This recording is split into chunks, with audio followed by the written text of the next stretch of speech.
Ang muriatic acid o hydrochloric acid ay isang matapang at mabiyasang chemical na ginagamit sa pagtanggal ng matitinding dumi, mantsa at mineral build-up gaya ng kalawang. Karaniwan itong ginagamit sa paglilinis ng bahay, construction at iba pang pasilidad.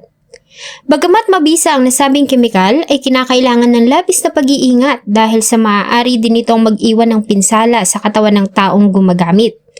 Nito lamang June 12, 2026, araw ng Friday, ay isang malagim na krimen ang naganap sa Bacolod City, kung saan nasawi ang isang high school teacher matapos itong bugbugin at sapilitang painumin ng muriatic acid ng 24 years old na estudyante.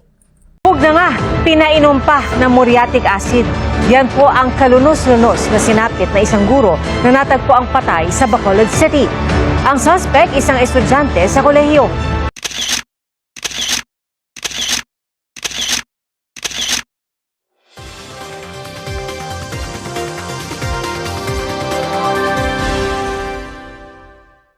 June 12, 2026, araw ng Biyernes.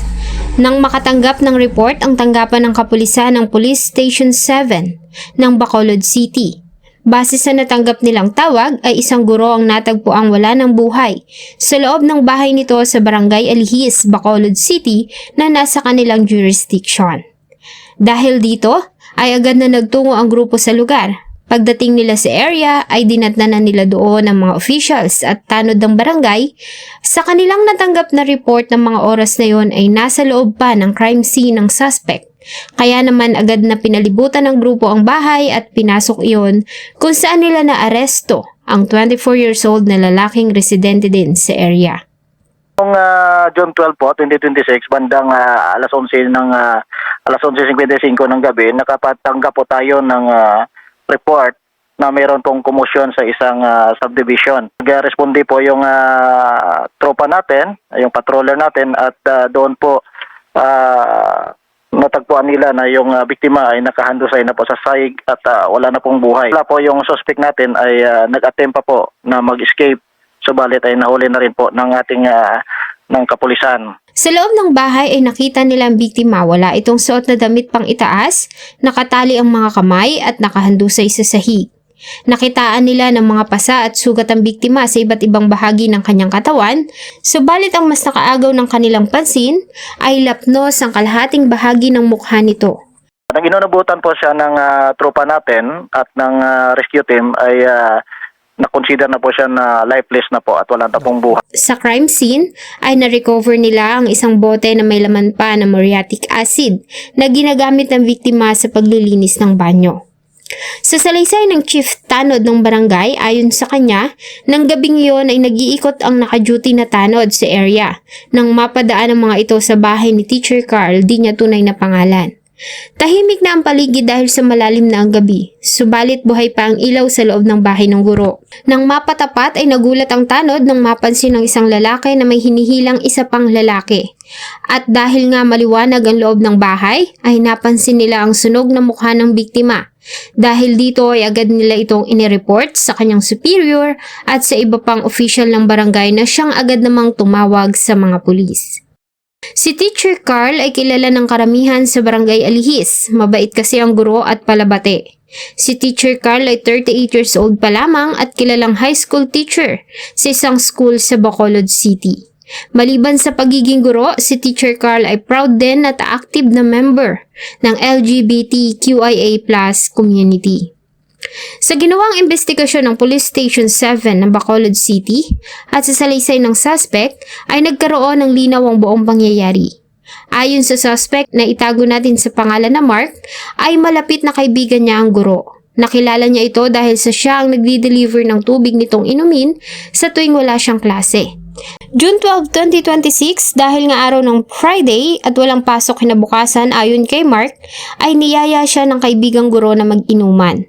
Matapos ang trabaho ay agad na siyang nagtungo sa bahay nito at gaya ng napag-usapan ay nag-inuman ng dalawa hanggang sa malasing. Nang lumalim ang gabi, ayon sa pahayag ni Police Captain J.R. Reyes sa panayam ng K5 News, ay nagdesisyon ng dalawa na gawin ang kanilang exciting part, kung saan itinali ng suspect ang guro, subalit kalaunan ay hindi umano nagkasundo ang dalawa.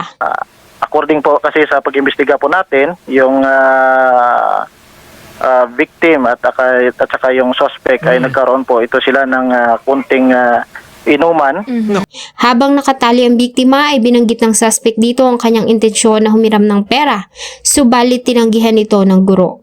Dahil sa inis at dala ng kalasingan ay binugbog ng suspect ang nakataling guro at di pa nasiyahan ay kinuha nito ang muriatic acid na sapilitan nitong pinainom sa biktima. Sa pagpalag ng guro ay natapon din ang kemikal sa ilang bahagi ng kanyang mukha na naging dahilan ng pagkalapnos ng kanyang balat. Habang nag-inuman po sila, mayroon pong heated argument at nag-away po sila. At doon na po nagkaroon na po yung sinakal ng suspect itong biktima at pinainom po ng isang nakakalasong chemical.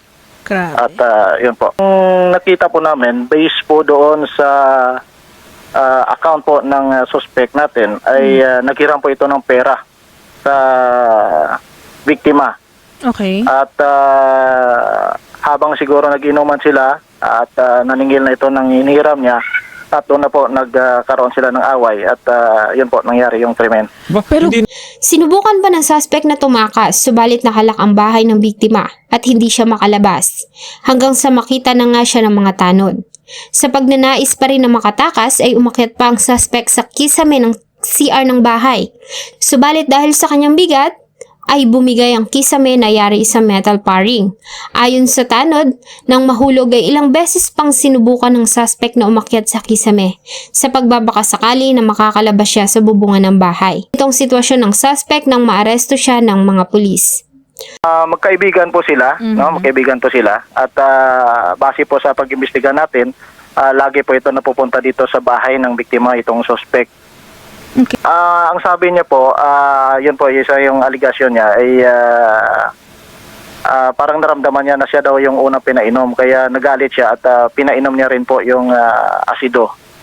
Yan ang yung alibay niya. Sa kasalukuyan, nasa kustodiya na ng mga pulis ang estudyante habang inihahanda na ang kaso na maaaring isampa laban sa kanya. Sa mga nakakakilala sa suspect, ayon sa kanila ay mabait ito at masipag. Bilang patunay ay nagtatrabaho ito bilang delivery boy sa isang water station sa lugar. Paglabas galing ng eskwelahan ay doon ito dumediretso para mag-deliver ng tubig. Ganon din ang ginagawa nito tuwing walang pasok. Ang kinikita sa nasabing trabaho ay binibigay nito sa magulang para makatulong sa kanilang gastusin at ang iba naman ay siya na rin ginagastos niya sa pag-aaral. Kaya naman marami ang nagulat nang marinig ang balita sa nagawa nitong pagpatay. Ganon pa man, kilala ding mabait na tao at guro si Teacher Carl. Wala itong sinumang nakakaaway o nakakasamaan ng loob sa lugar. Mabait din ito at mahal ang kanyang mga estudyante. Kaya naman marami ang lumuha at nagdalamhati sa pagkawala ng guro na marami pa sanang magagabay ang kabataan at matutulungan para sa pag-abot nila ng kanilang pangarap. Ang insidente na ito ay nagdulot ng matinding pagkabigla sa mga residente ng Bacolod City at muling nagbigay diin sa pangangailangan ng mas mahigpit na seguridad at proteksyon para sa mga teachers sa kanilang community.